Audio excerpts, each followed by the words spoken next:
അയ്യോ! ഒരു വാഴയിലയും 2 വെള്ളത്തുണിയും കൂടെ ഇങ്ങെടുത്തോ എന്ന് ഏതോ സിനിമയ്ക്കകത്ത് പറയത്തില്ലേ എന്നെ കിടത്താനാന്ന്. ആ പരുവത്തിൽ കിടന്നുകൊണ്ടാണ് ഞാൻ ഈ വോയിസ് ഓവർ ചെയ്യുന്നത്.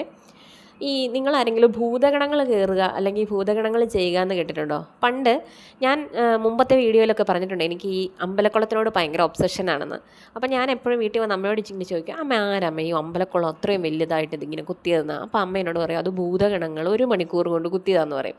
ഞാൻ ചോദിക്കും അത് ആരാ കല്ലൊക്കെ എങ്ങനെ കെട്ടിയത്, സിമൻ്റ് ഒന്നും ഇല്ലാതെ എങ്ങനെ ഇങ്ങനെ കല്ലടുങ്ങിയിരിക്കുന്നത്, അതും ഭൂതഗണങ്ങളാന്ന് പറയും. ഞാൻ പറയും പിന്നെ ചുമ്മാ. അന്നേരം അമ്മ പറയും പിന്നെ അല്ലാതെ ആർക്കും അത് മനുഷ്യനെ കൊണ്ട് പറ്റുന്ന പണിയാണോ, അങ്ങനെ ഒരു സിമൻറ്റ് പോലും ഇല്ലാതെ കല്ലടുക്കി വെച്ച് അത്രയും വലിയ കുളം കെട്ടുക, അത്രയും വലിയ കുളം കുത്തുക, അതൊക്കെ ഭൂതഗണങ്ങൾ ചെയ്താ.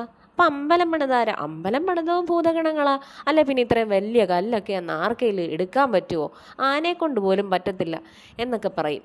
സത്യമാണോ നുണയാണോ എന്ന് എനിക്ക് ഇന്നും അറിയത്തില്ല കേട്ടോ. ഇന്ന് എൻ്റെ മക്കൾ ചോദിച്ചാലും ഞാനിതൊക്കെ പറയും ഭൂതഗണങ്ങളാന്ന് പറയും.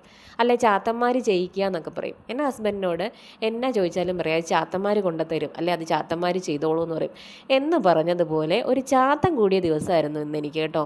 ചുമ്മാ ഈ ഫാനിൻ്റെ കാറ്റിന് ഭയങ്കര ചൂടായപ്പോഴത്തേനും ഞാനെന്നാൽ മുറ്റത്ത് തണലത്ത് പോയിരുന്ന് ഇരിക്കാമെന്ന് ഓർത്ത് ദേ കുറച്ച് നേരം വന്നിരുന്ന അറിയാതെ അവിടെ ഇരുന്ന നല്ല മെത്ത പോലെ ഇരുന്ന പുല്ലേലോട്ട് കൈ ചെന്നു. അങ്ങനെ അവിടുത്തെ പുല്ലുപറിയും കഴിഞ്ഞ് ദേ പെരയ്ക്കകത്തോട്ട് പെരയ്ക്കകത്ത് കയറിയപ്പോൾ ഓർത്തു എന്നാൽ അവധിയൊക്കെ അല്ലേ, പുസ്തകം എല്ലാം കൂടെ ഒന്ന് അടുക്കി വെച്ചത് വിഷു വരുമല്ലേ, അതെല്ലാം കൂടെ ഒന്ന് അടുക്കി പെറുക്കി വിൽക്കാനുള്ളത് വിൽക്കാം, ബാക്കിയെല്ലാം ഒന്ന് അടുക്കി വെക്കാം, ശരിക്കും ഒരു ഡീപ്പ് ക്ലീൻ ചെയ്യാമെന്ന് ഓർത്ത് കയറിയതാണ്. ഇത് ചെന്ന് നിന്നത് എവിടെയാണെന്ന് നിങ്ങൾക്ക് അടുത്ത വീഡിയോയും കൂടെ കണ്ടോ മതിയാവും. അടുത്ത വീഡിയോയും പോരാ, അതിൻ്റെ ഒരു അടുത്ത വീഡിയോയും കൂടെ കണ്ടാലേ അത് പൂർത്തിയാകത്തുള്ളൂ.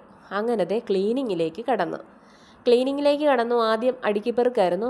അടുക്കിപ്പെറുക്ക് തീർന്ന് ഇടയ്ക്കിടയ്ക്ക് ഇരുന്നോണ്ടും കിടന്നുകൊണ്ടും നിന്നുകൊണ്ടും ഒക്കെയാണ് ഇതെല്ലാം ചെയ്യുന്നത്. ഇപ്പം ഈ വീഡിയോ കാണുമ്പം ഈ വീഡിയോയുടെ സ്പീഡിൽ കാര്യങ്ങൾ ഓടിയിരുന്നെങ്കിലെന്ന് ആഗ്രഹിച്ചു പോവാം. ഏതായാലും ഞാൻ തന്നെയല്ല ചെയ്തത്, എൻ്റെ ജൂനിയർ ഭൂതഗണങ്ങളും കൂടെ എന്നെ സഹായിക്കാനുണ്ടായിരുന്നു. അതുകൊണ്ട് കാര്യങ്ങൾ കുറച്ചും കൂടെ സ്പീഡപ്പായിട്ട് ചെയ്യാൻ പറ്റി, കുറച്ചും കൂടെ കൂടുതൽ കാര്യങ്ങൾ കുറഞ്ഞ സമയത്തിനുള്ളിൽ ചെയ്യാൻ പറ്റി. അടുക്കിപ്പറക്കൽ കഴിഞ്ഞ് ഞങ്ങൾ ചുക്കിലി അടിക്കാൻ വേണ്ടി തുടങ്ങി. മാറാല അടിക്കുക എന്നൊക്കെ പറയും. അപ്പോൾ ഭിത്തി ഉൾപ്പെടെ തൂക്കാനായിട്ടുണ്ടായിരുന്നു, അതെല്ലാം തൂത്ത് ക്ലീൻ ചെയ്തു. എനിക്കിത് ഭയങ്കര ഡസ്റ്റ് അലർജിയാണ്, അതുകൊണ്ടാണ് ഞാൻ മൂക്കും മുഖവും എല്ലാം കൂടെ ചേർത്ത് ഒരു തരത്തിലും ഒരു തുള്ളിപ്പൊടി പോലും അകത്തേക്ക് ചെല്ലരുതെന്നുള്ള ഉദ്ദേശത്തിൽ നല്ല നീറ്റായിട്ട് കെട്ടിയിട്ടാണ് ഇതിനെല്ലാം ഒരുങ്ങിയത്. അല്ലെങ്കിൽ ഞാൻ ഇന്ന് തന്നെ കിടപ്പാവും.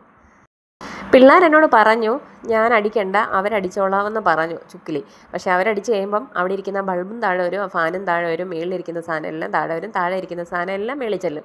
അതുകൊണ്ട് ഞാൻ പറഞ്ഞു വേണ്ട എന്നെ ആരും സഹായിക്കേണ്ടെന്ന് പറഞ്ഞു. പിന്നെ തൂത്തുവാരാൻ കുറച്ച് സഹായിച്ചു. ബാക്കി അടുത്ത വീഡിയോയിൽ.